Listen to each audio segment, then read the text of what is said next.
Is this the easiest game in JavaScript? Maybe.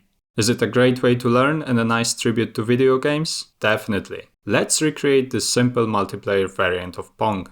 As always, links in the description. The game is rendered with HTML and CSS. We got the scoreboard with both scores, the main game element, pedal 1, pedal 2, a purely visual divider in the center, and a ball that spawns in the middle every rally. We use IDs on elements so it is easier to target them in JavaScript. We can clear the JS file and start coding. To keep it simple, the only constants we will use will be the width and height of the game. We need them all the time to detect ball collisions. Next, let's define the state for both players. All we want to store is the score, the Y position, and whether the up and down inputs are pressed. Storing them like this will simplify a lot the logic we are about to write. Next, the ball state. Here we need both the X and Y position as well as the direction. We store direction as a vector, so both X and Y, however in practice we will use just the values 1 and -1 for both coordinates, so there are just 4 possible directions. Feel free to make it more sophisticated.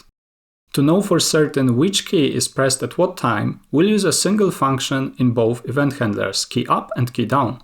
The only difference between the two uses is that in one we pass true and in the other false. Thanks to this, we will know if the key is pressed or released. Next, we have to implement this function with these two parameters, the keyboard event and if the key is pressed. To opt out of the bizarre browser behavior, we return from the function if it's a repeated event. Now we can check which key is pressed or released. For player 1 it's going to be W and S to go up and down, and for player 2 it's going to be arrow up and arrow down. So let's handle each case. For W, as we said, we will store player 1 up, and it can be either true or false, it depends if the key is down or up. And this will be very similar for every single case. For S it will be player 1 down, and again it's true or false, depending on the single parameter.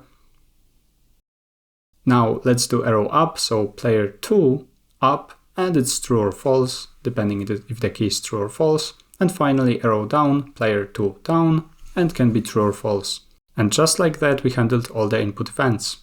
Our game loop is just a function that we call every frame. The easiest way to run it 60 times a second is to call setInterval just like that. A more performant and controlled way is to call requestAnimationFrame, as in my other videos. We have all the player inputs, so let's handle them. If player 1 wants to move up, then we decrease their Y position by a constant speed, for example 10 pixels. But we don't want them to go outside the game board, so let's limit this value to 50 pixels, because 50 is the center of the pedal.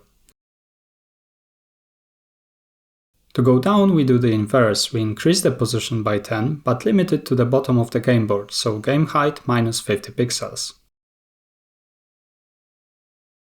We can just copy-paste this logic for player 2, but feel free to extract it to a separate function.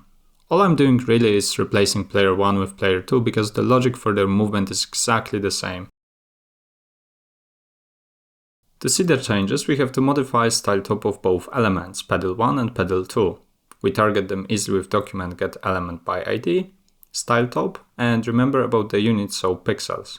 When we try to run it, we can see that we can control both the left and right pedal, which is exactly what we just coded. And because we limited the movement with mathMax and mathMin, we cannot go outside the game board, which is perfect. To add movement to our ball is just as easy. All we got to do is modify the X and Y every single frame, and we of course do it accordingly to ball direction X and Y. And to make it a little bit faster, we multiply the value, for example by 3 pixels. To correctly render this position on the screen, we have to modify both style top and style left, because this time we have two coordinates, X and Y. When we run it, we're going to see that the ball goes accordingly to the direction we set, which is 1, 1, so go right and go down. Right now the ball movement is unlimited, so it just goes outside the game board and never comes back. To make it bounce off the bottom and top walls, all we have to do is check its Y position. We know that the ball radius is 10, so the check is very easy. If the ball Y is smaller or equal to 10, then we just change the direction to go down, and if it's greater than or equal to height minus 10, then we are at the bottom, so we change the direction Y to go up, which is -1. It works, but what we're missing right now is bouncing off the pedals, as well as the game should be lost, or a rally should be lost when we go beyond the left or right edge, so let's code it right now.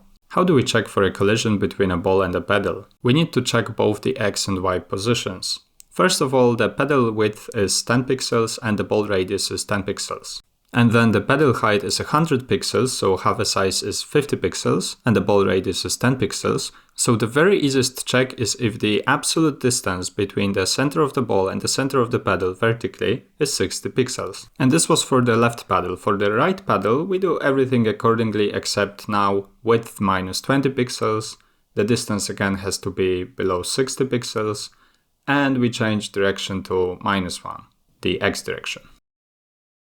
When we try it, we see that it works perfectly, and the last thing we're missing is checking if the pedal doesn't make it on time and the ball goes beyond the edge, meaning the point is lost.